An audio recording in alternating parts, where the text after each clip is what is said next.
Hi, and welcome to the Virgin River Cafe Rewatch podcast. I'm Tracy, I'm Gigi. and welcome to our rendition of What the Heck's Going On in Virgin River.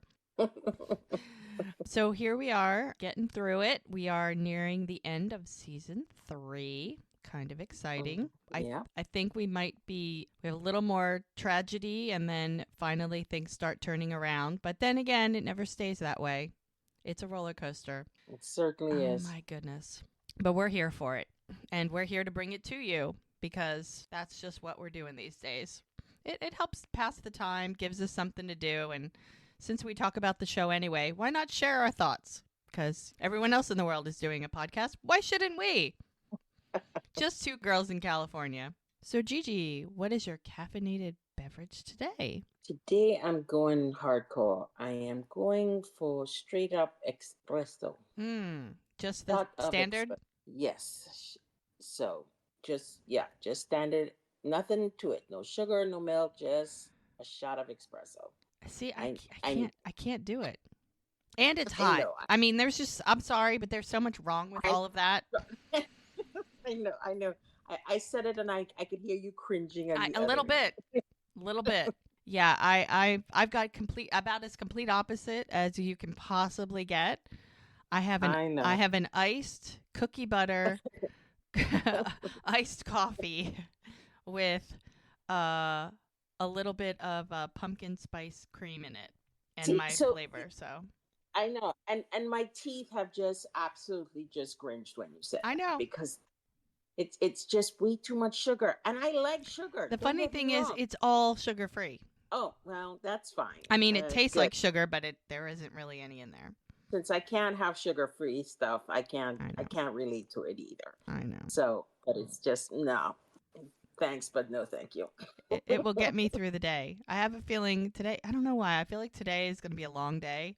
So I have a feeling this is my first of two coffees today. I see Ah, it in my future. I don't know why. I'm just, well, it's morning now, but who knows? I don't know what's in store for me. We were sick for a well, couple weeks. We got nothing done.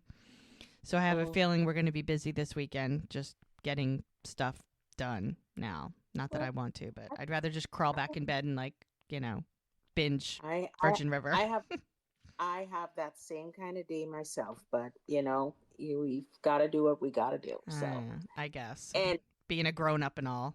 Psh, yes, whatever. it's real. hmm I could curl up with a good book. I Yep. know that makes me cringe as well, but No, not anymore. Not anymore. Come on now, Gigi. I've come over to the dark side. I don't actually physically read the books. I audible the books or audio listen to the books. ladies and gentlemen, she is killing it with these audiobooks. Let me tell Yes. you, giving me a run for my money. I usually read about 100 books a year.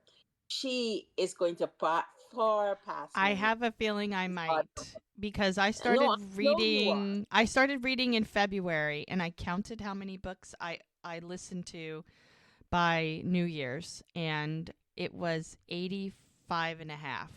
What I mean? That's what I've I'm not read 5 books since college. saying. So these audiobooks are doing you're getting into it. I Yeah. can't read as fast as you can listen. So, Well, but I'm always sitting and waiting for people, driving, I know so I've got a lot of like time that I am just sitting, I loitering. understand. So I Well, started I reading. yes, I am with you on that. I just have my physical books, and those Yeah. take a little bit of time. I see. I can't do that because one, I I fall know. asleep, and two, 3 pages in, and literally, if I'm not tired and I want to go to sleep, I'll start reading a book, and 3 pages in, I'll be out cold. But you give me an Audible, let me tell I know you, you're all over it. I'm all See, over it. So, I know. FYI, ladies and gentlemen, Audibles, lots of fun, especially when you get a really good narrator. Like some of these guys' voices, it's like butter.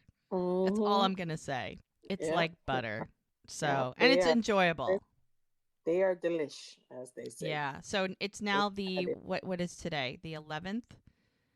The 11th of Yes. January for us. Who knows when anybody will be listening to this, but this is 2025, January 11th, and I am starting my 7th book today of the Look year. at you.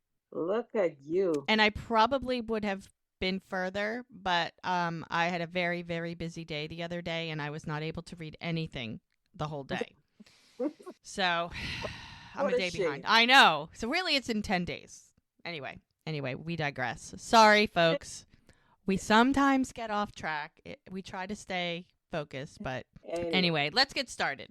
this is season 3, episode 9. The sun also rises. All Mm. right. So the town says goodbye to a dear friend. Brie suffers a loss of her own. Mel and Jack discuss what should happen with their relationship.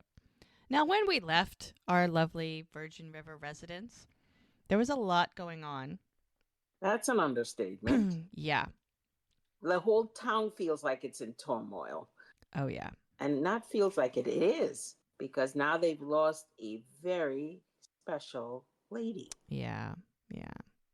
And that is detrimental to a lot of people. She affected a lot of people. I mean, she's been in that town forever. And like she said, her kids were born there.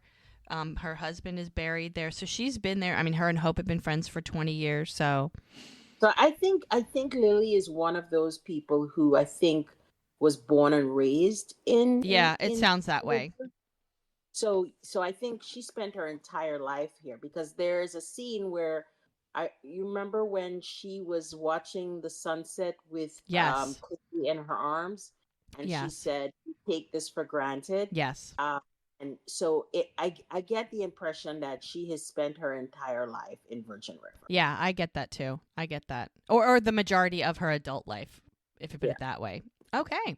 So here we are, the beginning of episode 9. We are almost to the end of season 3. And we start the episode with a very frantic eyeball, which happens to be Bree's. And she raises her hand and there's blood on it. And she's freaking out. And she gets her phone and she calls her brother. And he's like, "What?" And she's like, "Jack, please come. I need you." Now, he is probably just in the bar downstairs. So fortunately, he didn't have to come, or maybe not. I don't know. He just comes from wherever, because if her brother needs, he will come running. Yeah. So we didn't start with the scenery. We started with Brie having a problem. Now, he rushes in the front door of the bar. And he is up those steps. I think he skipped 3 steps at a time. Like he was up there in 2 shakes. And he's looking at her. He's kneeling by the bed. She's got blood all over her. And he's like, "What's the matter? What's going on? Did you cut yourself?" And she's like, "It hurts. It hurts." And he lifts up the blanket. And my guess is he sees a pool of blood under her. Exactly. And he's like, okay, I'm going to get you to the clinic. And he calls Mel. Now, him and Mel have reunited in a way. I don't feel as if they did a lot of talking. No, that was more that was a makeup. Physical reunion, but there was that no that was makeup sex. There was no conversation there. Yeah, they have a lot to discuss. Right. Let's put it but when it's a medical issue, who's the first one you call? He's going to call Mel first. Before he would have called Doc, but now that there's Mel, I'm sure that Doc will get called as well. He calls Mel immediately. And he's like, he's like, "Bree's hurt. Meet me at the clinic." He's like, "Mel's going to take care of you. Just put," and he picks her up very gingerly. And she's so tiny. And he just carefully, gingerly carries her. Now, fortunately, the clinic isn't that far away. So he might be running down the street with her. Yeah, exactly. It's not that far away. So everything in this place is close. It's fairly close together. Yeah. Exactly. So now we're at the clinic. And Brie is laying on the gurney and just kind of getting checked out. Mel, she looks like she did a pelvic exam. And Mel's like, "I'm going to do an ultrasound." And she's kind of explaining to her what's going on. She goes, "It's going to be a little bit cold." So she does an ultrasound. And she's kind of checking things out. And you can tell Bree's in a lot of pain and she's scared. Not sure what's going on. And Mel's looking at the ultrasound. And she's asking her if there's any pain in her shoulders or her back. And she's like, no. And she's like, what is wrong with me?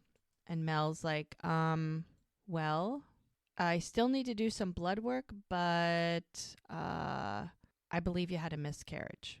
She's like, I'm sorry. And Brie's crying. So Mel gives her some tissues. And Brie is like, she's like, could Jack come in? And she's like, sure, of course, I'll go get him. And she's like rubbing her leg. Like, she's very, very soothing to her. I mean, that's tough. And so Brie's crying, and Jack comes in, and he's like, what? I'm here. What's going on?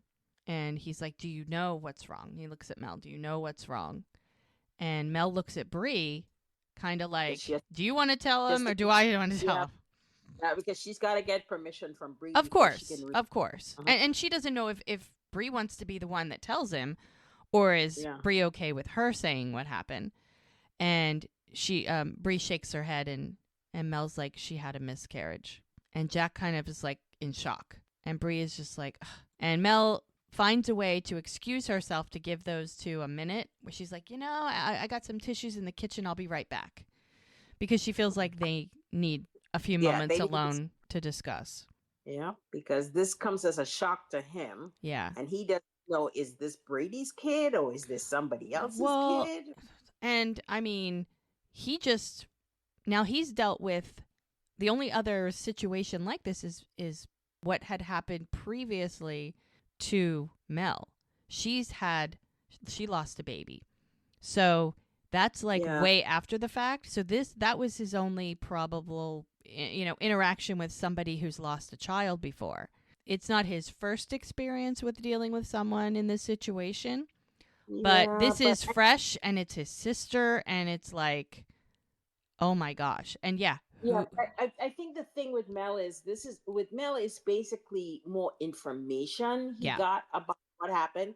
He hasn't been he wasn't physically there with her when it happened. Right. So and this is so much more personal. Like, exactly. Because that had nothing to do with him. It's just, this was my experience. Yeah. But this is his baby sister, And so he's trying to be comforting. He's like, it's going to be okay. And she's just crying. She's just like devastated. Mm-hmm. And it's like, nobody knows anything. Like, she's not given any information. So Mel is getting some tissues. Doc walks in. He's like, good morning. And he's like, how's Brie? And she's like, I just finished giving her an exam. She had a miscarriage. And he's like, oh, gosh. And he goes, well, how is she holding up? She goes, physically, she's fine, but I'm going to recommend that she see a therapist. And he's like, yeah, that's a good plan. And he's like, I'm thinking that when Hope gets back, she might want to talk to somebody too. Because dealing with the loss of Lily, when she finds out, that's going to be very traumatic. I love how it's very rare for a show to lean that way. Yes. That one of the things that they're always considering with people is their mental health.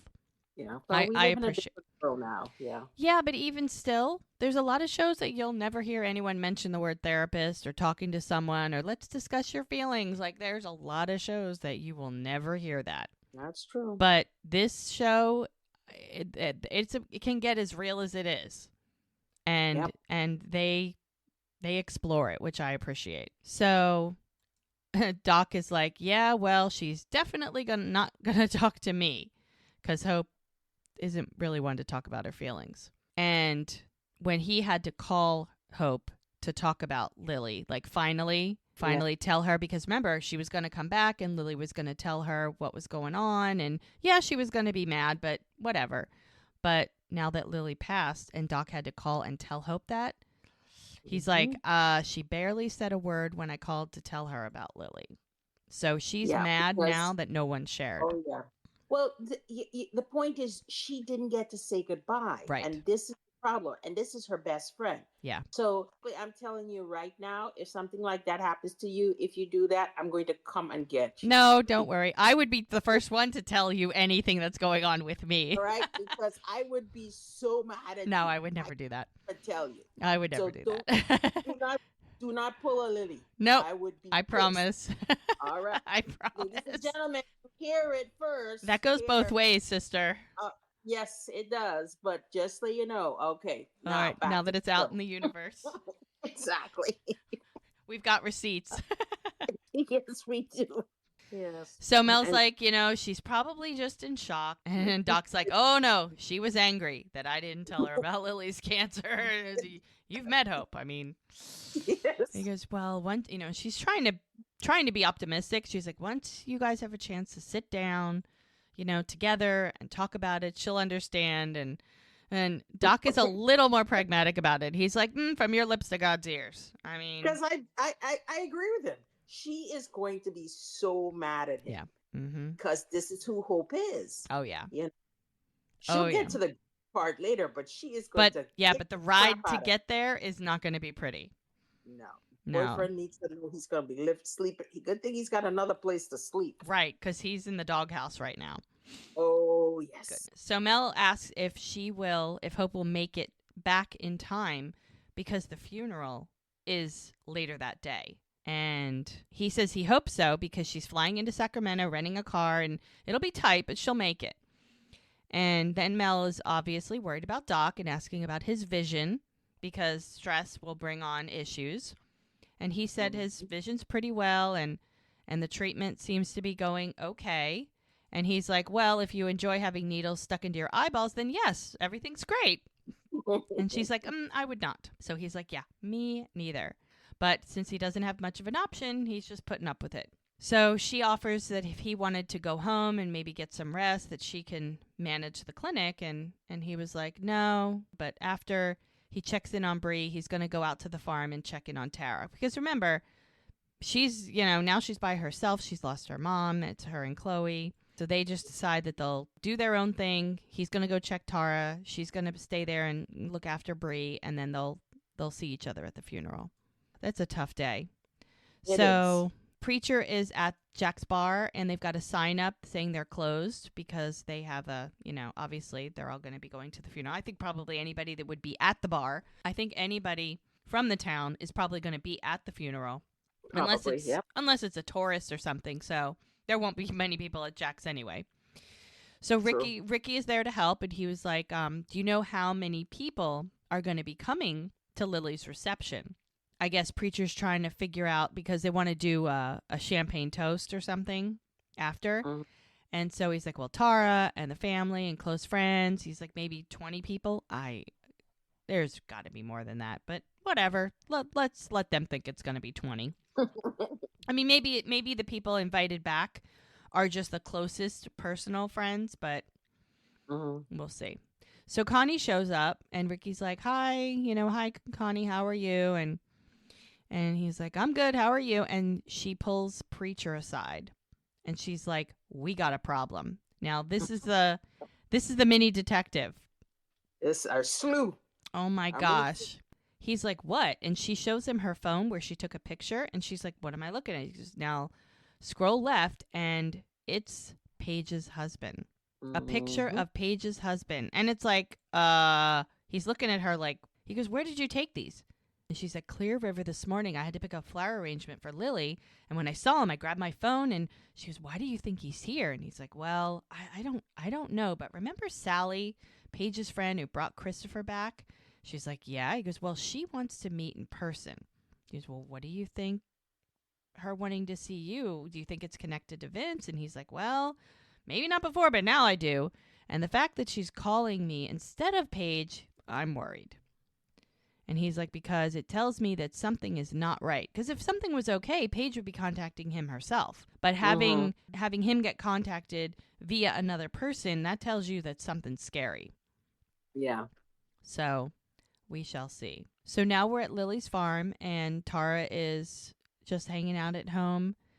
She is reading a book on her bed. There's a knock at the door, and it's Doc. And he's coming in to check on her.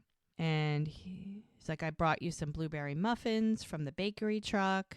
And he has a glass of water for her. Apparently people just let themselves into each other's houses. I guess that's how we do country living. Well, you also know this is a place where there's no locks on doors. I know. They say. I know. And I mean, they are out in the middle of nowhere. So I remember days that used to happen. Yeah, back in the day. So Doc's like, I hear you haven't been up to much. And she's like, I'm tired. And he goes, yeah, that's normal. I mean, grief really drains your energy. And your sister said you're not sure if you're going to speak at the funeral. She's like, what's the point? I mean, she's just heartbroken and sad. Yeah. And Doc sits down and he's like, I just don't want you to have any regrets down the road. And she's like, it's too hard. And he's like, yeah, the pain of losing someone you love is overwhelming. The challenge is to keep that pain from crushing you. And she's like, yeah, but that's how I feel. And he's like, look, I've known you since you were knee-high to a grasshopper. And you were a scrappy little kid. And she's kind of chuckling along to that. And he goes, you're just as tough now. But she says she just doesn't know what to do. And he's like, start by taking a few deep breaths. And she's trying that. Like, sometimes you just have to breathe. He goes, your friends and your family, they want to be here for you, so let them. And she's like, okay, I'll try. I mean, she's just devastated. And he's like, just remember your mother loved you with all of her heart. Yeah. And she would not want you to suffer. It's just sad. But also, you remember, she's probably the baby of the family. I get that. I kind of suspect she is the last one to leave home. Exactly. So she's the baby of the family. She's the one who came back home to take care of her baby sister. And her mother. And her mother. And then she finds her mother dead. I mean, that's devastating. That's devastating in itself, because it just leaves an imprint on because that is something she will never forget. Yeah. That's not the way she wanted to remember her mother. No, that's not the way you want to. I mean, the other siblings have different last memories. Exactly. The one of her and not that she found her mother in pain or anything like that. Yeah. It's just that it's that silence. It's that ending. It's that. Yeah. It's so simple but so devastating. Yeah, very much so. And the thought that now, I mean, she always knew that it once would come. And it was being set up that yes, you're gonna raise Chloe, and but she thought there was gonna be more time to get like ready for now it's like thrust upon her. Mm-hmm. That she is now literally a mother to a baby that she thought she would share that responsibility with. I mean, she probably thought few years down the road. I mean, they were joking saying, oh, before she found out she had cancer, she's like, oh, you'll be with Chloe's children, your grandchildren. Mm-hmm. And then she found out she had cancer, and she was just probably hoping she would live a couple of years. But It was fast. It was a couple of weeks. Yep. I mean, stage 4, that's tough. It is. It is hard. So now we're back at Jack's bar upstairs, and Brie is back home where she stays at the bar. And Jack is there, Mel is there, and they're checking in on her. And Jack grabs a chair, parks it right next to the bed, and he's like, I'm not leaving you alone. And Mel is like, Jack, you can go. I'll stay with her. And Brie is like, no, you're both going to go to the funeral. I'm fine. Because clearly she's not up to it. She goes, I just want to sleep. He goes, well, what if you need something? She's like, I'll text you. And he just sits back in the chair like, I'm not going anywhere. And then I love this. Brie looks at Mel, and Brie's in the bed. Mel's on one side of the bed, and Jack's on the other side of the bed. And so Brie turns to Mel, and she's like, Mel, please tell Jack I don't need a babysitter. So Mel looks at Jack, and she's like, look, if she's comfortable being alone, it's totally fine. And she looks at Jack, and she's like, thank you, Mel. And Jack is like, okay. Mel, would you mind asking Brie if there's anything she'd like to eat or drink? And she looks at Mel, and she goes, I'll take a ginger ale. Thank you. And they're all kind of, and then Mel motions to Brie like, okay, did you hear that? And looks at Jack, and he just chuckles, and he goes, all right, I'll be right back. I mean, at least they can find a little bit of levity in the situation. Yeah. And then it's like all of a sudden that Jack walks out, it's like Brie's demeanor completely changes. Yeah. It's like she became overwhelmed. She's like, I don't understand what's wrong with me. And Mel's like, well, what you're feeling is completely normal. She's like, I can't believe that this happened after everything. And Mel sort of gets a little comfortable. She sits down with her and she's like, she's like, and this is, it never fails. Mel is probably one of the most empathetic people that any of these people will ever meet. And she has had so much stuff happen to her that she can always find a way to help someone through whatever it is they're going through. Mm-hmm.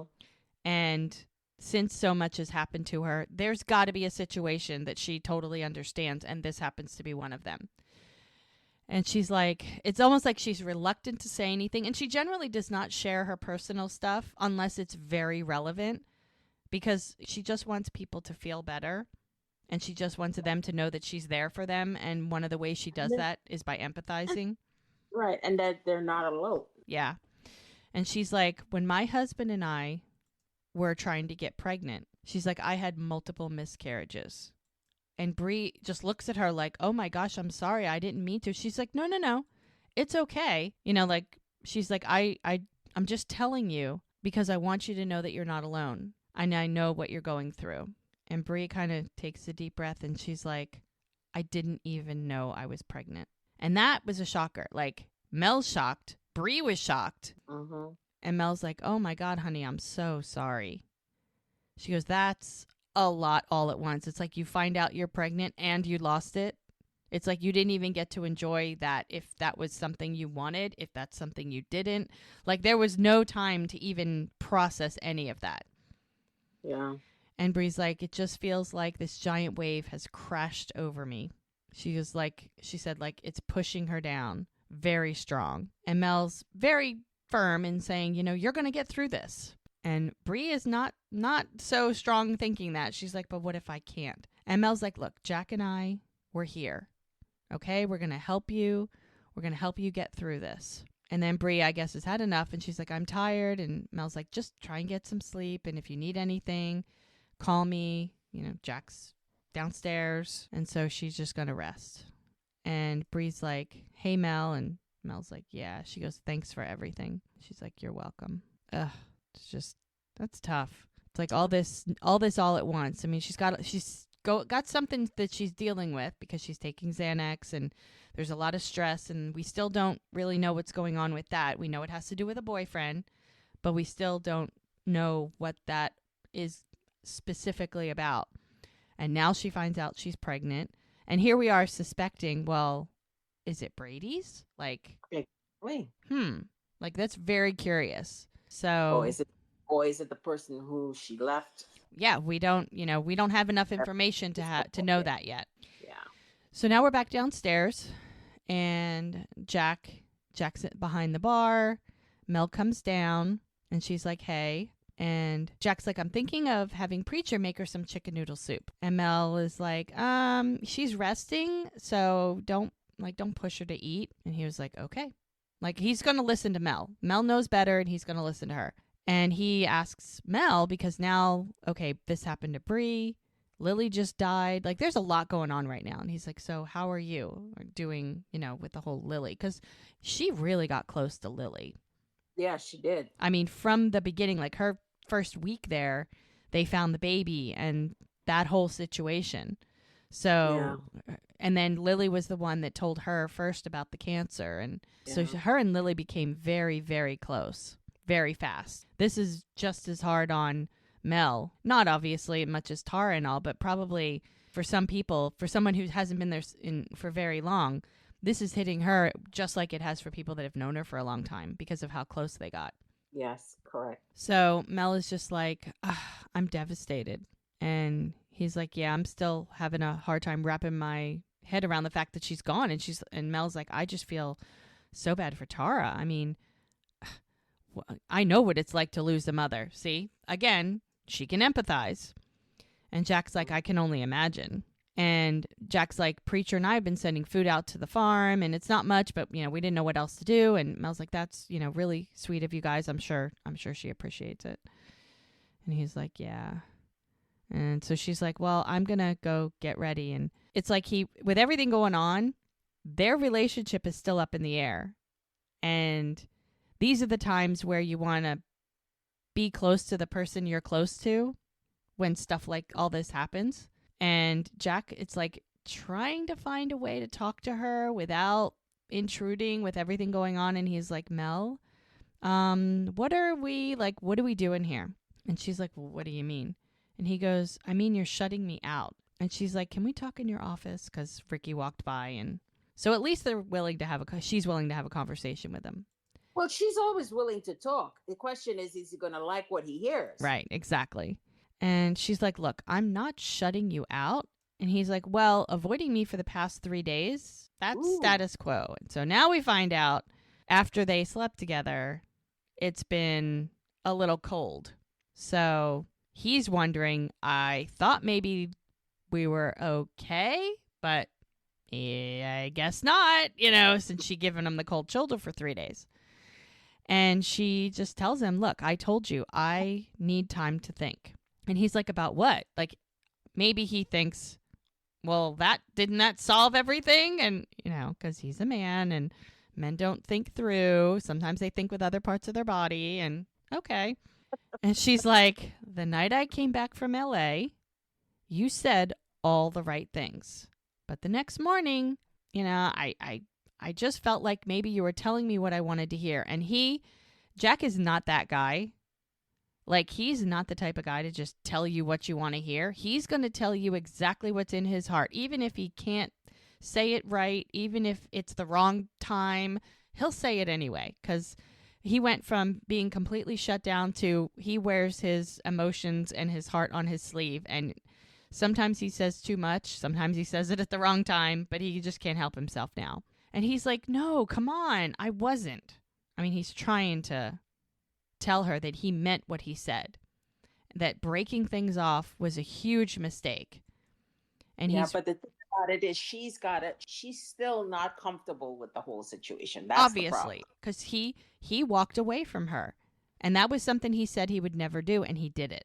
And if he fought that hard to get her and have them be together, and finally both of them breaking their walls down, she's very skeptical that he broke it off that fast. So she's right to be very cautious. And he's like, yeah, you know what? I am worried about supporting two families. And she's kind of looking at him. He goes, but my feelings for you outweigh everything else. So I think it was like, in his mind, he had a valid reason. But once he really thought about it and everybody else gave their opinion, everybody else, it's like he realized that breaking it off wasn't the answer, that he just needed to find a way to live with the situation. Exactly. That was his problem that had nothing to do with her. And she's like, okay, fine. Say we get back together. And he's like, I'm worried that down the road, when you're exhausted from burning the candle at both ends, that you're going to end up resentful. He goes, that won't happen. And she's like, how do you know that? He goes, because I know myself. She goes, you think you know yourself now, but when the twins come, you're going to change. Ask anybody who's ever had a child. He goes, I don't care what anybody else says. I'm telling you how I feel. Isn't that what you asked me to do? And he goes, how am I supposed to prove anything to you if you don't give me another chance? Valid point, Jack. Valid point. Because it's true. I'm telling you all this, and you can believe me or not, but give me the chance to prove it. Maybe I'll screw up. Maybe it's not going to be perfect, but I'm sure going to try my damnedest. Because Jack, he'll do anything and everything. Oh, yes, he will. He is determined. And she's like, I don't know. You're right. And he's like, exactly. Like, he knows he's right. He said, come on, we'll just start small. Very smart. This was a good strategy for him. Like, as much as he wants to jump right back into how things were 5 days before, he knows that that's not going to work. That they need to take it nice and slow, and he has to earn back. Yeah, he has to win her back. He has to earn her trust. Yep. Is what this is about. Absolutely. Yep.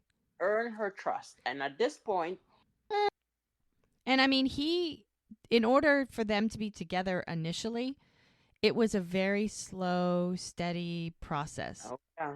So he's probably thinking, it worked before, I'm going to have to try it again. So that's why he said, let's start small.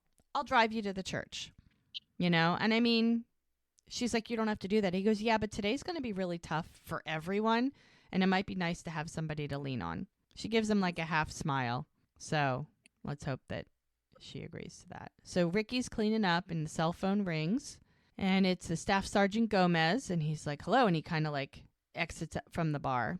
And he's giving him his test results. Remember that test he took? He lied to Lizzie that he was out of town. And he goes, yep. He said, you scored a 97, which puts you in the top tier of recruits. And Ricky's like, what? Wow. And he says, you'll make an excellent Marine son. And he's like, thank you, sir. So he did a good job. He must have, really prepared for it. He goes, so that's it? Is it official? He goes, well, all that's left for you is to sign your contract. And I know you were leaning towards going to San Diego, but, you might want to consider South Carolina.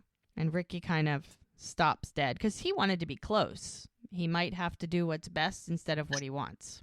Yep. So Mel's on the phone, even though we're admiring the Virgin River and the scenery and everything. And she's like, so the wire transfer came through and there's a knock at the door. And she's like, yeah, well, I'll sign the documents and get them back to you tomorrow. Okay, great. Okay, thank you again. And she hangs up. So something's going on there. Yep. Now, she's dressed in black. She has a black dress on because they're going to a funeral. And Jack doesn't live there. He must have moved out. Probably at Sue Ellen's house. Sue Ellen's bed and breakfast. Possibly. Or he's staying with Preacher. I mean, he could be staying with Hope. He has a lot of options. They never really say where he ended up because, let's hope that he doesn't have to stay wherever he's not, couch surfing for too long because he's hoping that him and Mel get back together and he'll get to come back. But at least for a few days, because with the 3 days that she ghosted him, plus the night after they slept together, it's been a few days. So he's been couch surfing probably for a minute. She answers the door, and it's Jack, and she's like, you don't need to knock. He's dressed in a nice suit, and he goes, well, it kind of feels like I do. She's like, I'm just going to need a second. He's like, okay, take your time. We're not in a rush. And then from the bathroom, she's like, you left some clothes in the hamper, so I washed them. And he's like, oh, you didn't have to do that. And she's like, no, it's okay. And I left them in a bag by the door. It's like, oh, it just pushes the fact that he's not there. Like he's walking around with his head down, his hands in his pockets. Like, I really screwed up. I'm just going to have to play it cool, do what I got to do, just be supportive, be everything that she needs me to be. And hopefully maybe she'll take him back. Because right now she's on the fence, leaning toward, you can tell, she's leaning toward taking him back. But it's not, like she said, it's not going to be just like, wham, bam, thank you, ma'am, you're back. It's going to take a minute. Yes. So she finishes in the bathroom and she comes out and she's just putting her purse together and he turns around and he looks at her. I love this scene. And he just stops like dead in his tracks and is like mesmerized by her. I know he always, which is so nice for a man to realize that he's got a good thing. Yeah. You know what I mean? Yeah. And it dawns on me every once in a while. It's like when they had their first date, remember? Yeah. That's the first date. And then when they were at the lumberjack games where she was just standing there and he just stopped and she goes, what? And he says, you're just gorgeous. Like you could tell how much he loves her. Yes. Like that just looking at her stops him in his tracks. Mm-hmm. And he looks at her and she's like, what? Like she gives him a weird look and he's like, you look stunning. And I mean, it's awkward now because they're technically not together. So it kind of makes her feel, she appreciates it obviously, but it's like slightly uncomfortable, because the look on her face is like, oh, I didn't think you would be saying that in the situation that we're in now. Like it was just unexpected, but still adorable and bonus points for Jack, let's just say. And then it's so cute and this is perfect. I mean, he couldn't have done this any better. He's like, oh, sorry. And she's like, no, thank you. It's fine. Like he realized that probably should have stayed in his head, not out his mouth. It's kind of like he couldn't help himself. Yeah. He just he couldn't help himself. And it just, because that's how he feels. And he's such a feeling kind of guy now. Like, she just broke that wall down. And there is no putting that back. No, there isn't. And then she, tries to like go with it. And she's like, you look nice too. Oh my God. And he's like, I just get a nice? And she's like, well, there's nothing wrong with nice. He goes, yeah, that's like saying I have a good personality. And she's like, well, you do have a good personality. He's like, wow. All right, fine. And she's like, fine. You look dashing, Mr. Sheridan. And she fixes his collar. And he was like, why, thank you. It's very kind of you to say. And they kind of just smile at each other. And it's sort of like for a minute, it was like they were them. They were back. And then the reality, it was just for a split second. They were like enjoying that banter that they have that is just so comfortable and how they were before all this happened. And then Mel kind of stops short and she takes a deep breath. And it's like, wait a minute. Let's not get too comfortable. And she's like, I'm ready to go if you're ready to go. And he was like, yeah, let me, you might want to grab a sweater. She's like, yep, I got one. And now they just look uncomfortable now. She's like taking a deep breath, like, okay, here we go. So they're all heading to the church. And Doc is like, I cannot fathom the unbearable loss and pain that you're experiencing. Because he's sitting in his car and he's writing a eulogy or something. And he's kind of going over it and practicing. Yeah, it's a eulogy. Yeah, we want you. And then the cell phone rings. Grabs the phone. Now he's still waiting for Hope to arrive. Remember, she was going to cut it close. And he's like, Hope, where are you? And he's like, no. He goes, look, if the rental car is not fit for the road, then just return it. So she must have landed, but now she has to drive. And he's like, look, just be safe. We'll meet you at the reception. And he's like, I love you. And hangs up. She hangs up. So she made it, but now she has to drive. And because of where they live, I mean, Virgin River is not like 5 minutes from the airport. You know, if that's like a regular, it's probably a couple of hours is my guess. It's more like 2 to 3 hours if you're lucky, depending on, because she was coming in from Sacramento there and then she was going to drive. Right. And so from Sacramento to where she is probably, it's a I would say like, drive. 2.5, probably. I'd say 3 hours. Depending on traffic and the weather, it's raining. So. Yeah. So she's definitely, and I mean, I don't even think she's going to make the reception unless it's later that evening. But he's like, we'll see you at the reception. So just be safe. You drive. We'll see you there. So that's a shame because that's her friend. It's not like they can postpone everything just for one person. Yeah. So people are entering. They're getting a little program. And Christopher's all dressed up and he's got his little suit on. And okay, so I'm going to make an observation here. Yes. I have noticed that in a lot of the few funerals that I have been at, when it's American funerals, where I mean, and please no one take offense by this particular statement. This is because you're an international woman. You've got experience because you've lived in. Why don't you explain a little bit where this comes from? So understand that I come from a culture where everybody comes to the funeral, children, babies, everybody. And I've noticed, I've noticed that in a lot of Western and I would say American funerals, for African Americans or Asians or Hispanics, they bring their children to funerals. Yes. But I've noticed in a lot of Caucasian funerals, children aren't there. And so it's for me to see Christopher here is unusual because I don't see a lot of children in funerals of Caucasian. I don't think Chloe's there. Yeah. So you're right. You're right. You know, and the thing is, unless it's the siblings of the person who's died or a child itself has died, it's very unusual for me to see it. And I'm glad to see it here, that Christopher is here, because I somehow get the impression that in Caucasian families, they feel like if they don't show their children death, it didn't happen. Yeah. And I don't understand that, because life is about life and death. Right. You know, they bring children into, you know, hospitals when somebody has a baby, but I think you're setting your children up for a great misfortune if you don't explain to them there's death There's a involved. beginning of life and there's end of life. Right. I mean, it's the same thing like when their goldfish dies or when their pet Right, dies or right. something like that. And I think you set your children up for a big downfall if you don't have them understand, or at least try to understand. I mean, they won't get it. A lot of them won't get Yeah, it. the younger But they are, the harder it is to understand, but at exactly, least they be exposed to it. exactly. So that's just my going off on a rant there. No, that's Anyway, fine. That's fine. No, there. If you look there in the crowd, there's. I think Christopher may be the only child there.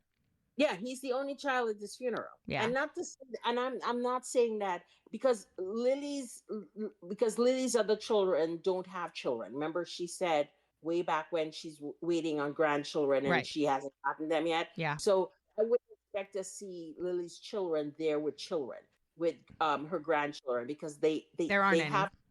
there aren't any. I think Chloe is, and Virgin River does not, and I think that's a calculated plan that there aren't a lot of children in. I mean, you don't even like. I think Ricky and Lizzie are in high school. Are like, besides Christopher, like you know that the kids go to school. You know that there are children. You just very rarely see them unless it's like a big town thing. We saw children, but we're not going to see them here. Right, and we saw children at the camp that Christopher went to. Camp, the lumberjack games, the picnic. We've seen kids. Right. We've seen kids, but we don't see them in this situation. Yeah. This situation. Anyway, so yeah. So Preacher and Connie and Christopher are showing up, and Christopher's having an issue with his tie, and Preacher's fixing it, and and he's like, why do I have to wear one? He goes, because you're wearing one. And, you know, funerals can be, he's explaining to him, funerals can be pretty sad. And if it's too much for you, you just let me know. And he goes, no, I want to say goodbye to Lily. And he's like, that's a very grown up thing for you to do. And that's how it should have been handled. That is exactly what you do. It's like, this is sad. This is the situation. We all miss her. And if it's too much, you let me know, because, you know, it may get overwhelming, and a kid needs to be told that if it's too much, that it's okay. Right. You know, Preacher couldn't have handled it better.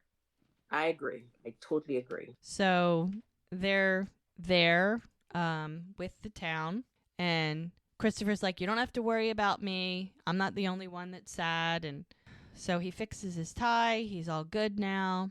And Preacher's so cute. He's like, has anyone ever told you that you're an awesome kid? And he's like, just you.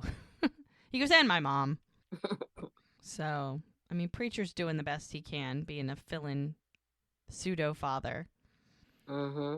So they go in. Everybody sits down. I think Christopher's about 8 or 10. I think he's about 10. Remember he said at the lumberjack games that he's 10? Yeah, I think he's 10. Yeah, I think he's 10. So Mel and Jack show up, and all of a sudden, as they get to where the entrance of the door is, Mel gets overwhelmed. Yes.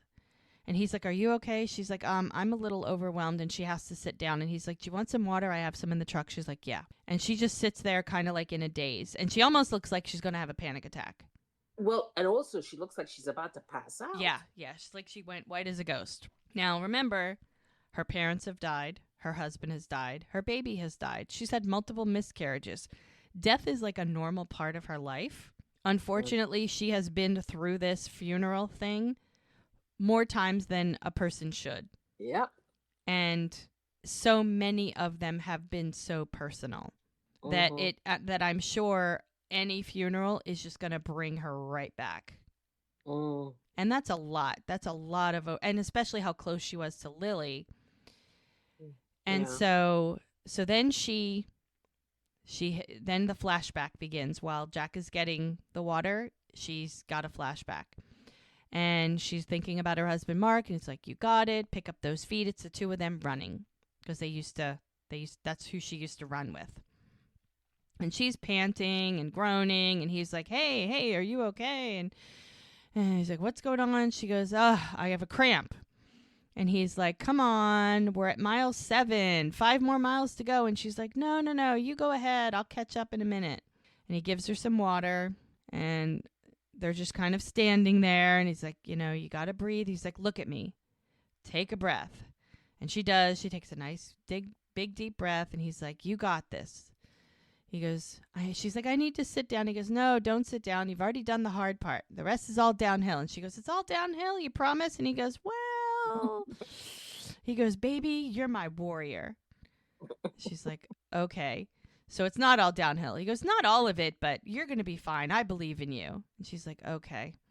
And so they keep going. It's like just him offering her water brought her back. And she's like, when Jack walks back and he gives her the water, it kind of shakes her out of her, out of her daze. And she's all teary-eyed. And so she's like, thank you. And she's sniffling. And he sits down and he's looking at her. And she's like breathing heavy, like she's kind of trying not to freak out. And he's like, look, I know this must be hard with everything that you've been through. And she's just kind of shaking her head. She goes, yeah.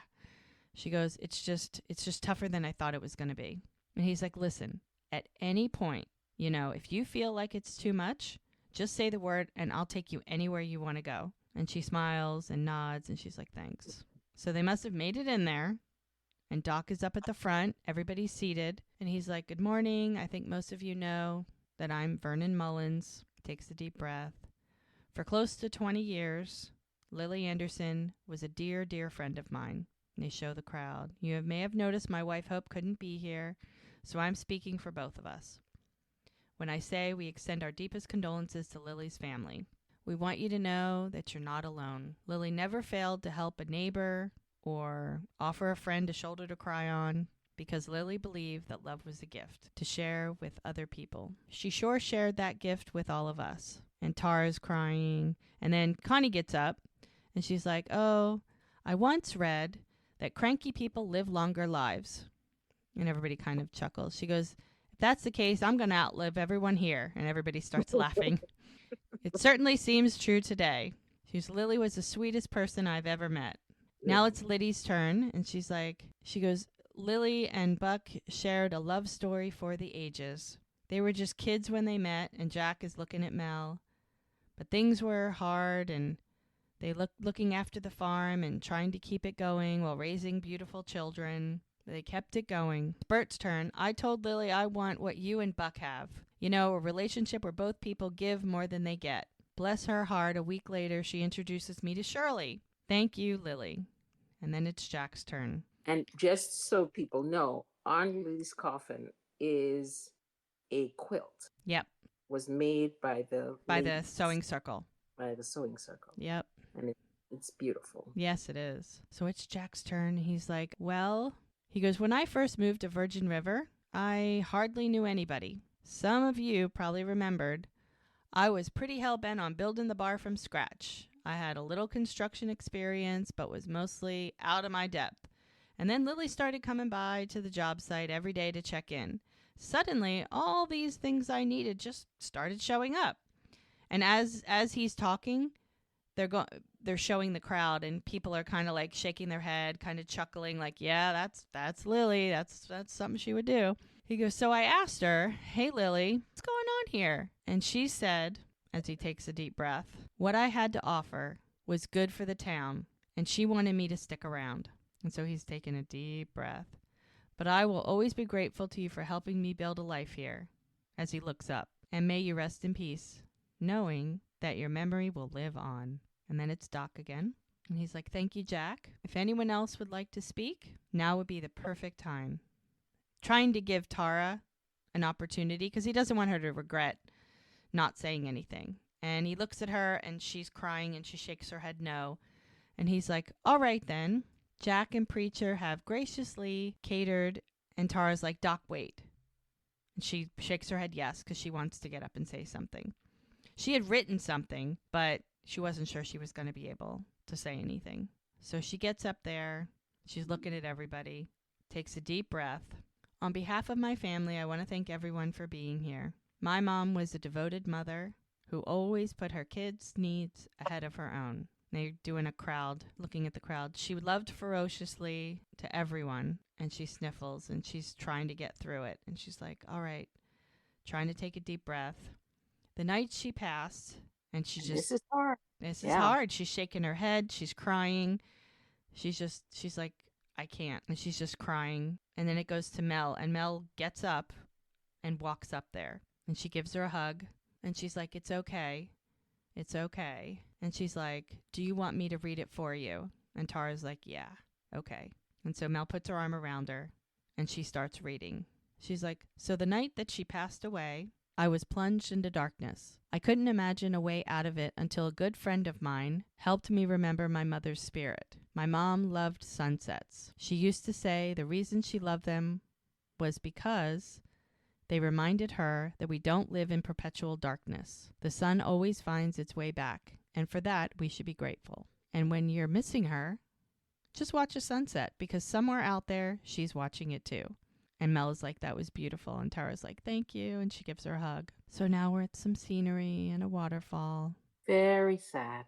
Yeah. We're going to check in on Brie. So we go to Jack's bar upstairs, and there's a knock at her door, and it's Brady. And he's got flowers. And he's like, she thought it was going to be Jack. And he goes, no, it's not Jack. Now, we don't know about her miscarriage. Was it Brady's? And he doesn't know what's wrong with her. He heard she was sick. So this will be an interesting conversation because it's... And the thing is, how did... You see, this is the thing about a small town. Yep. How is... Finding out somebody is sick, like somebody could have seen them rush her to the clinic and said, hey, did you see Brie getting carried into the clinic? Like, it could have been as simple... word travels fast in that place. Come on now. I know. So she's like, what are you doing here? And he's like, well, Ricky said you were sick. She goes, did he say anything else? And he's like, no. He goes, oh, I just figured that everyone's at the funeral, that you might want some company. He's like, you know what? I can go if you want me to. I didn't mean to intrude. And she stops him before he shuts the door. And she's like, no, it's okay. You're fine. Because they didn't break up or anything. It just got weird with them for a while. Yeah. And she's like wincing in pain. And he's like, do you want me to call Doc? And she's like, no, I'm fine. Thanks for the flowers. He's like, you're welcome. I mean, he's like feeling very awkward. He's like, may I sit down? She's like, go ahead. It's so funny. The flowers are in a mason jar. Well, that's typical. That's what he has handy. Right? I mean, he's not going to buy a vase. He's a guy. He's going to be like, yeah, I got a mayonnaise jar that can take the label off. That'll work. And he sits down in the chair that Jack left behind. Mm-hmm. And he's like, I didn't shoot Jack, and I'm not a dealer. I just need you to know that. And this isn't an excuse, but when I was growing up, I didn't have anything. So when I saw how much cash I could make working for Calvin, I jumped at it. He goes, I know, it was weak, and I wish I had never gotten into biz with him. She goes, yeah, because you got caught. And he's like, no, because that's not who I am. Not anymore. And she's like, sorry, but I just don't believe people can change who they are. He goes, well, that's a crappy way to view the world. She's like, I started my career as a public defender, Brady. I've seen the worst in people. So yeah, it's hard for me to have faith in people, especially people who've lied to me. And he's just like, I'm sorry, but you're different from any other woman I've ever met. Oh. You're smart. You're funny. You stand up for yourself, which is sexy as hell. She's not feeling so sexy right now. He's trying to smile. He goes, you got this edge to you that's, I don't know, like a freaking magnet. He goes, and I know I got no business asking you this, but please give me another chance to show you who I really am. She's thinking about it. She goes, why should I? Yeah. He goes, because I've never said this to anyone, but I'm in love with you. And she's like, oh. Like, I don't even know what to do with that. Like, ugh. That she can't deal with that right now. Yeah. So now we're at Lily's house, and it's the reception. People are walking around. It's a house full of people. Just everyone sort of probably, eating and telling stories about Lily. Yeah. Preacher's checking in on Christopher, and people are chatting. Like the whole town. It's a good crowd. Yeah. It's a good crowd. That does not look like 20 people in there. No, I knew there would be more. Now, Jack goes outside on the porch. Mel's just sitting by herself. And she's like, hey. And he's like, I figured you didn't have time to eat. And he brings her a plate of food. And she's like, oh, yeah, I haven't. Thank you. She's like, oh, it smells really good. And he goes, oh, well, Liddy made it because I'm sure it's a potluck and everybody made something. Yep. So he's just standing there staring at her. And she's like, you know, I was just sitting out here thinking about being at this house with Lily's family and how she would have loved to see everyone here. And Jack's like, yeah, that's the thing with funerals. The person who would really appreciate it most is the one that's not here.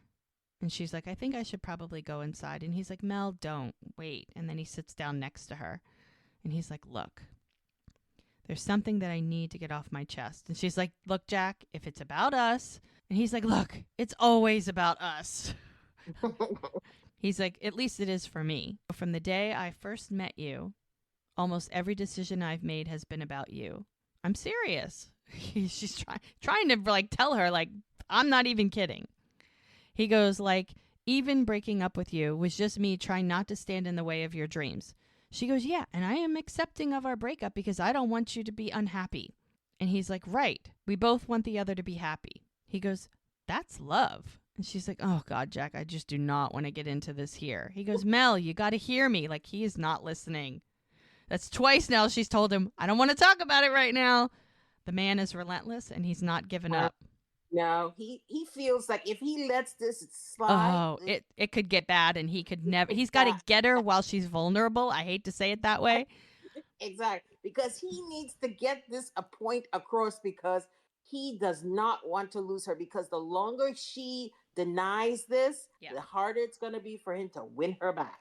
Oh, 100%. So he's like, look, today at the funeral, hearing about everything that Lily and Buck went through and how their love prevailed. That's what makes life beautiful. And that's what I want with you. So I need you to know that I'm not going to give up on us. Ever. And she's looking at him. He said, I know in my heart that you did not end up in this random little town by accident, okay? And then Ricky comes out and he goes, guys, you know, Jack, preacher says they're ready for the toast. Okay, they'll be in a minute. As I said, the people in this town have sucked. Timing. And he's like, Mel.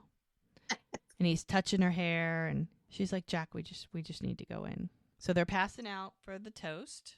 Ricky's so nice. And then there's like juice or lemonade or something for the kids so they can, which is basically Christopher. Mm-hmm. But everybody's there. Yep. Everybody in the town is there. Whole cast of characters. So Jack taps on his glass to get everyone's attention. So Jack gets to do this toast. So he's like, thank you all for coming. Today, we mourn the loss of an incredible woman. Tonight, we celebrate her life. It was a life devoted to friends, family, and love. And he looks at Mel. Mm-hmm. So I'd like to propose a toast. In the words of Winston Churchill, we make a living by what we get, we make a life by what we give. Lily certainly gave a heck of a lot more than she took, and we're all blessed because of that. I think we can all agree she made our lives better, and she will forever be missed. To Lily.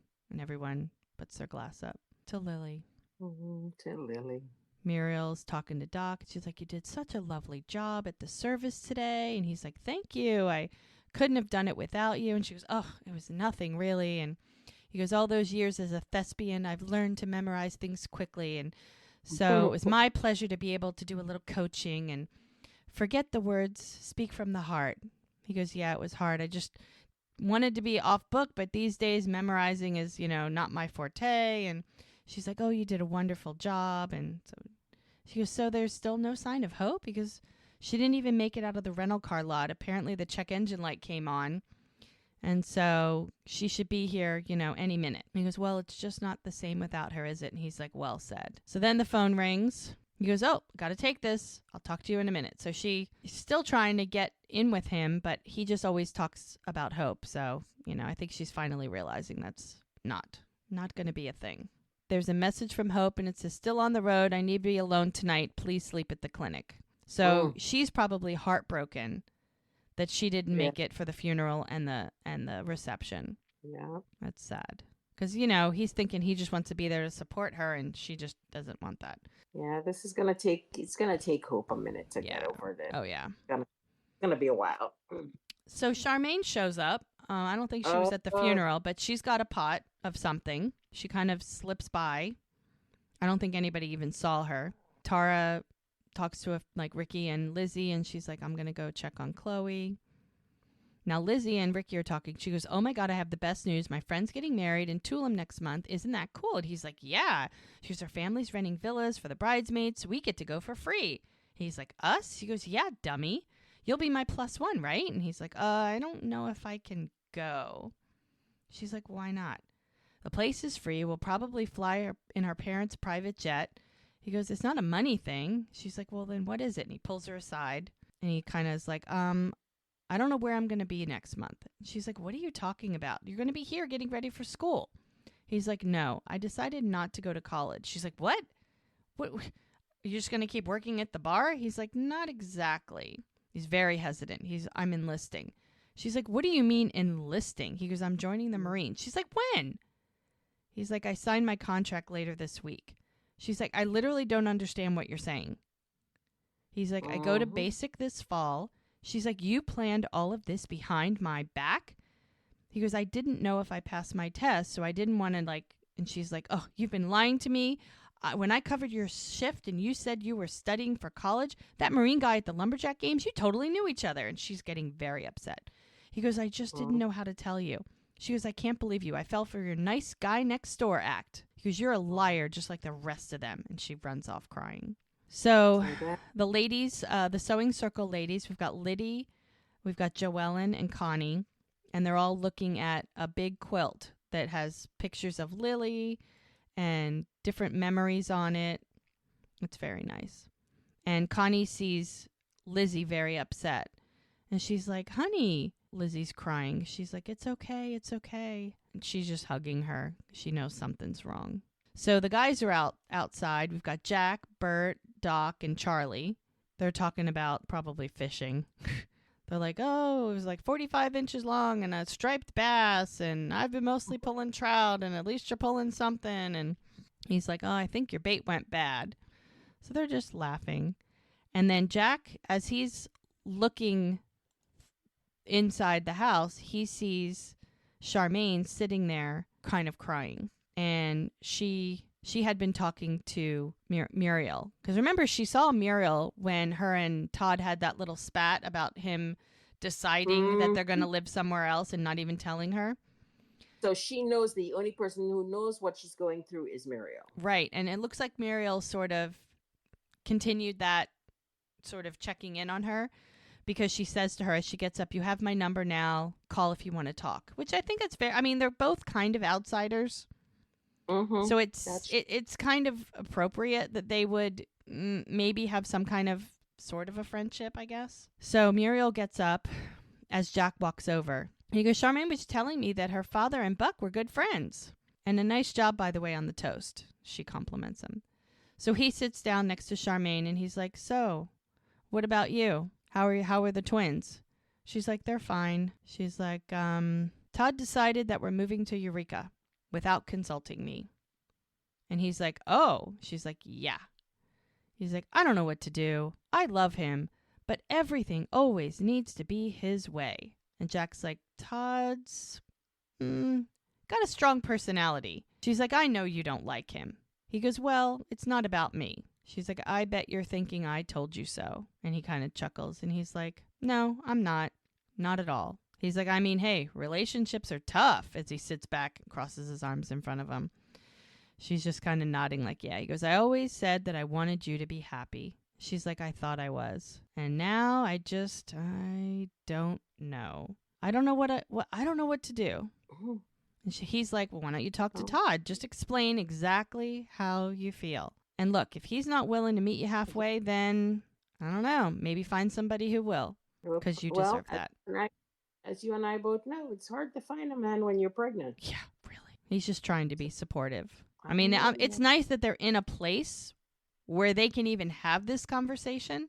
And honestly, it's only because she has somebody else. If she wasn't with Todd, she would still be the evil, scorned, heartbroken woman making his life a mess. But only because she's distracted by Todd that she's not making his life difficult. Well, she thought she got herself there a catch. Yeah. Which she did. But he's a pain in the ass of a catch. Oh, yeah. So Ricky is sort of in the hallway, leaning against the wall with his head down, and Preacher kind of sees him, and he walks over. He's like, what are you doing out here? And he goes, Lizzie's mad at me. He goes, really? How come? And he's like, well, I enlisted in the Marines and sort of kept it a secret. And Preacher's like, whoa, you signed a contract? He goes, no, not yet, but I will. And he goes, Ricky, serving in the Corps was one of the greatest honors of my life, but it's not something you decide on a whim. He goes, it's not. I've wanted to be a Marine since I was a kid. He goes, then why did you do it behind her back? He goes, well, I didn't feel like I'd get a lot of support. He goes, well, I don't think that's true. He goes, well, my grandma and Jack both want me to go to community college. And I thought Lizzie would want me to stay here. Preacher, the voice of reason. He goes, listen, it doesn't matter what other people think. I'd say that you're the one with the doubts. He goes, yeah, I'm not as confident as you are. Preacher laughs. He's like, believe me, I wasn't confident at your age either. None of us were. Yeah. He goes, it's just a part of growing up. Figuring out who you are and how you want to live your life. Gives him a little nudge. Now, Tara went to go check on Chloe, and Mel kind of peeks in, and she's like, she wanted to come see how everybody was doing.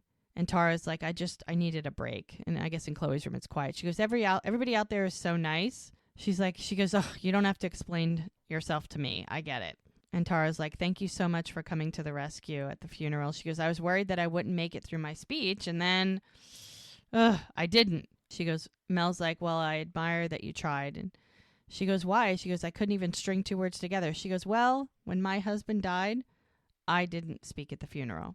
And Tara's like, really? She goes, yeah. She's like, I just knew that I would break down, so I didn't even try. She goes, it kills me because he deserved better. And Tara's like, well, I'm sure people understood. She goes, yeah, of course. Everybody understood. I just wish that I had the kind of courage that you had today. So Tara says, the support from you and from Doc and from everybody, it's been so incredible. She goes, I feel so grateful. She was like, to feel that loved. And Mel's like, they say that love heals all wounds. And she kind of chuckles. The Tower's like, do you really believe that's true? And Mel shakes her head, kind of looks around, kind of thinks. And she goes, yeah, I do. Because, she was broken when she got to Virgin River. Yeah. And everybody in the town embraced her. And then she fell in love with Jack. And right now it's a little tough. But, overall, she feels like a new person. So in her mind, yeah, love heals all wounds. So now we're back at the bar, and there's a fire. It's closed. This is after everything. And Jack is sitting there in front of the fire having a drink. There's a nice song in the background. And Mel is coming from upstairs, presumably checking on Brie. And she's like, Brie's feeling better. I'll come back and check on her tomorrow. And he's like, thanks. He's like, I really appreciate everything you've done for my sister. And she's like, you're welcome. She's like, but you don't have to keep thanking me. I love Brie. And he's like, oh, okay. At least she loves one Sheridan at the moment. Yeah, well, she loves them both. She's just not happy with this this specimen right now. Yeah. And he's kind of resigned himself to the fact that he's going to have to move at a snail's pace with her because she keeps giving him, in a way, mixed messages, but he's going to kind of keep himself at arm's length, but close enough that if she needs anything, he'll be right there. But also remember when they first started, she also gave him mixed messages. So he's been down this road. This is he knows what he's doing. So he's just going to play it cool. So he's like, okay, well, if you're ready, I'll take you back to the cabin. Like, just make sure he's going to make sure she gets home safe, he's like, you shouldn't have to walk home alone. And she's been doing a lot of thinking. So she's like, look, I've been thinking about everything that you've said. And he's like, oh, so now he's like, okay, maybe there's a chance, every little inkling in his direction, he is holding on to with everything he's got. And she's like, and breaking up was definitely the safe thing to do. It's like, you can almost see that it's soul crushing when she says that. He's just like, ugh, and the shoulders go down. He puts his glass down. He's like, Mel, but he's not giving up. He stands right in front of her, and he's like, I love you. She's like, I know. She goes, I love you too. And he's like, huh? I look in his face, is like, what? She's like, that's why my heart is telling me to stay with you. And she goes right up to him, and she gives him a kiss. And the smile on his face right before he kisses her, grabs her face, and smoochy smooch. Thank goodness. I think they're going to be okay. I think so too. So we're back at the clinic. It's a beautiful night. The police officer is coming to the clinic's front door, knocks on the front door. Doc must be staying there while he's waiting for Hope. Remember, she needed a minute, so stay at the clinic. And he's knocking on the door, and Doc's making his way down the steps, middle of the night. He looks a little disheveled, and he opens the door. It's the sheriff we know. We've seen him before. He was the one doing the investigation of the bodies getting found. Right. And Doc opens the door, and he's like, "Sheriff, hey." And he goes, "Hey there. Sorry if I woke you. I went by Hope's, but..." And Doc's like, No, it's fine. What can I do for you?" And he goes, "Doc, I don't know how to say this. I'm just going to lay it out for you." And he's like, "What?" And he's like, "There's been an accident." And it just ends there. End. Cliffhanger. And it doesn't say, "Oh, there's an accident and who's been in the accident." It just says there's been an accident. Yeah. I know. But I mean, the only person on the road that we know of is Hope. So obviously it's Hope. Yeah. And they needed to get her back to Virgin River at some point, but because the season isn't over yet and she's still not there to film, they have to bring her back, but in a way that she's not technically there, but is there, you know? Mm-hmm. Oh, my goodness. One more episode before the grand finale of season 3.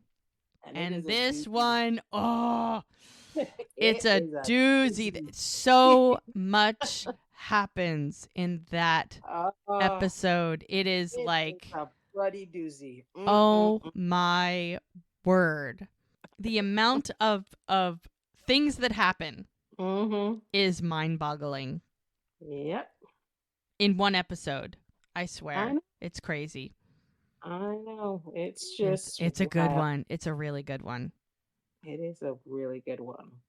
It's crazy. Yep. And to think you had to wait a year to find out. It's like... Well, don't remind me, all right? I know. Don't remind me. I had to live through that. Oh, my. So you have no concept of the agony I do now, but I didn't back then because I didn't watch the show at that point. But... yeah, it was really nice to go, "What?" And then fast forward and go, "Oh, good, okay. Phew." Like when Jack got shot. It was nice to fast forward to the next episode and go, "Okay, he's alive. Okay." Whew. That was close. I could not. I mean, obviously he wasn't going to die, but, you know. But this one, there's a bunch of cliffhangers on this one. There's a lot that happens, but yeah. Tell me about it. So one more episode and we will have finished season 3, and we're just going to keep going, and once we finish all the seasons, we're going to roll right into the new season too. I mean, it'll marinate for a while because it'll be a little while before we get there, so the new season will be out for a minute before we get to give our opinion of it.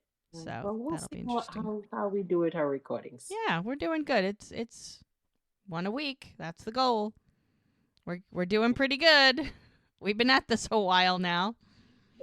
And we thank everybody. We thank everybody who listens to our lovely little corner of the world here at the Virgin River Cafe. Yeah. Thanks for stopping by. Thanks for listening. Thanks for continuing to listen. We appreciate it. Tell your friends. Tell your neighbors. Secretly, people watch Virgin River and you don't. It's funny. I just talked to my neighbor the other day. And I was telling her that my friend and I do this little podcast, and she goes, "What?" She goes, "What's it about?" And I'm like, "Oh, it's about a show on Netflix." Because not everybody watches everything. And I was like, "Virgin River, have you ever seen it?" She goes, "Oh my God, it's my favorite show. Send me a link." So we have a new listener. Thanks. So thanks, neighbor. So yeah, it's fun. It's fun. This has been fun. Thank you, Gigi, for doing this with me. Gigi was very skeptical in the beginning. She was like, "I don't know." And I'm like, come on, we talk about it anyway. We may as well talk about it and let other people in on the conversation. I'm still skeptical. Oh, no, you're not. You're loving this. You know it. Hey, we got 5 stars on Spotify, so we're doing something right.